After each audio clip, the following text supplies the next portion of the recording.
শান্তি। আজকের এই বিশেষ আলোচনায় আমরা সবাই মিলে একবার ডুব দেব সেই গভীর জ্ঞানে, যা অব্যক্ত বাপদাদার পালনার 40তম বার্ষিকীতে দেওয়া হয়েছিল। চলুন শুরু করা যাক। দেখুন, এর একেবারে মূলে রয়েছে পরমাত্মার স্নেহ বা ভালোবাসা। এটা এমন এক আশ্চর্য শক্তি যা যে কোনো কঠিন চ্যালেঞ্জকে, মানে পাহাড়ের মতো বড় সমস্যাকেও একদম তুলোর মতো হালকা আর সহজ করে দেয়। আসলে এই স্নেহ কিন্তু শুধু একটা অনুভূতি নয়, তার থেকেও অনেক বেশি কিছু। এটা একটা দৈবী শক্তি যা আমাদের আত্মাকে ভেতর থেকে মজবুত করে তোলে। পরমাত্মার স্নেহকে আমরা একটা সুরক্ষার ছাতার মতো ভাবতে পারি। এটা এমন একটা ছত্রছায়া যা আমাদের আধ্যাত্মিক যাত্রার পথে সব সময় নিরাপদ রাখে। আর যখন এই ছাতার নিচে থাকা যায়, তখন পথ চলাটাও অনেক সহজ আর আনন্দের হয়ে ওঠে। তখন কোনো পরিশ্রমই আর কঠিন বলে মনে হয় না। এখানে একটা খুব জরুরি আধ্যাত্মিক বিষয় পরিষ্কার করা হয়েছে। আমাদের লক্ষ্য কিন্তু পরমাত্মাতে লীন হয়ে যাওয়া নয়, মানে নিজের অস্তিত্বকে হারিয়ে ফেলা নয়, বরং তার ভালোবাসার সাগরে লাভলীন হওয়া। এর মানে কি?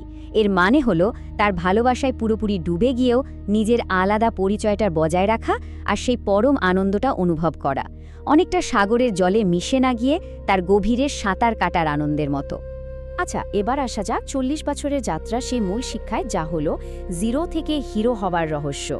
40 বছরের আধ্যাত্মিক পালনা যখন পূর্ণ হলো, তখন দুটো মূল নীতি দেওয়া হয়েছিল। আর সেই দুটো নীতি কিন্তু এই 40-এর 0 আর 4 এই দুটি সংখ্যার মধ্যেই লুকিয়ে আছে। এই স্লাইডটা খুব সুন্দরভাবে দেখাচ্ছে বিষয়টা। জিরো বা বিন্দু, এটা আমাদের আত্মিক স্বরূপের কথা মনে করায়। আর যখনই এই স্মৃতিটা আমাদের মনে থাকে, তখনই কিন্তু আমরা জীবনের প্রত্যেকটা কাজে একজন হিরোর মতো ভূমিকা পালন করার শক্তি খুঁজে পাই। এবার তাহলে আমরা দেখব 40 সংখ্যার 4 থেকে পাওয়া সেই 4টি নীতি, যা আমাদের নিজেদেরকে বদলে ফেলার চাবিকাঠির মতো কাজ করে। এই যে 4টে চাবিকাঠি দেখছেন, এটাই হলো আত্মপরিবর্তনের একটা পরিষ্কার আর কার্যকরী রাস্তা। চলুন এবার প্রত্যেকটা বিষয়কে একটু বিস্তারিতভাবে দেখে নেওয়া যাক। প্রথম চাবিকাঠিটা হলো শুভ চিন্তক হওয়া, মানে বিচার বা সমালোচনা করার বদলে সমবেদনা আর সহযোগিতার পথ বেছে নেওয়া। কারো দুর্বলতা দেখে তাকে ছোট না করে বা ঘৃণা না করে, বরং তাকে ক্ষমা করে সাহায্যের হাত বাড়িয়ে দেওয়া। দ্বিতীয় নীতিটা হলো শুভ চিন্তন করা, আর এর জন্য একটা দারুণ উপায় আছে। সেটা হলো মনের জন্য একটা টাইম টেবিল তৈরি করে ফেলা।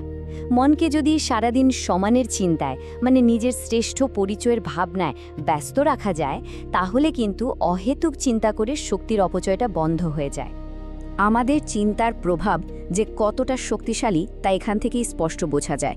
দেখুন, ফালতু চিন্তা যেখানে আমাদের শক্তি কেড়ে নিচ্ছে, সেখানে ভালো বা শুভ চিন্তা আমাদের ভেতরটাকে শক্তিতে একেবারে ভরিয়ে তুলছে। তৃতীয় চাবিকাঠিটা হলো আমাদের ভেতরের মনোভাব বা বৃত্তি। আমাদের ভেতরের অ্যাটিটিউডটা কিন্তু সরাসরি আমাদের চারপাশের পরিবেশকে প্রভাবিত করে। একটা খারাপ মনোভাব পুরো পরিবেশটাকেই দূষিত করে দিতে পারে। আর চতুর্থ বিষয় হলো একটা পজিটিভ পরিবেশ তৈরি করাটা আমাদের সবার ব্যক্তিগত দায়িত্ব। এর জন্য অন্য কেউ করে দেবে এই অপেক্ষা না করে নিজেকেই উদ্যোগী হতে হবে। ঠিক যেমন কোথাও দুর্গন্ধ থাকলে আমরা সুগন্ধি স্প্রে করি, ঠিক সেভাবেই নেগেটিভ পরিবেশকে পজিটিভিটি দিয়ে বদলে ফেলতে হবে। এই যে 4টি বিষয়, এগুলো জীবনে ধারণ করার জন্য একটা দৃঢ় অটল অঙ্গীকারের কথা বলা হয়েছে।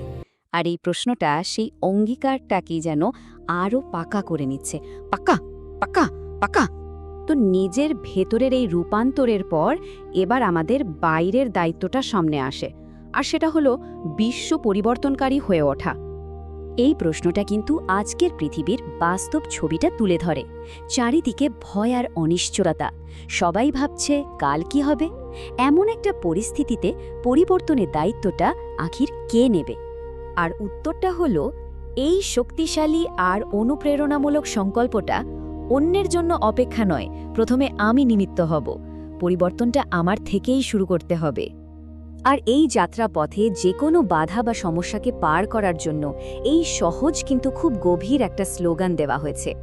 এই মনোভাবটা যদি রাখা যায়, তাহলে যে কোনো পরিস্থিতিতেই জয়ী হওয়া সম্ভব। চলুন এবার এই আলোচনার একেবারে শেষ পর্বে দেওয়া চূড়ান্ত যে জ্ঞান, যা একটা আশীর্বাদের মতোই, সেদিকে যাওয়া যাক।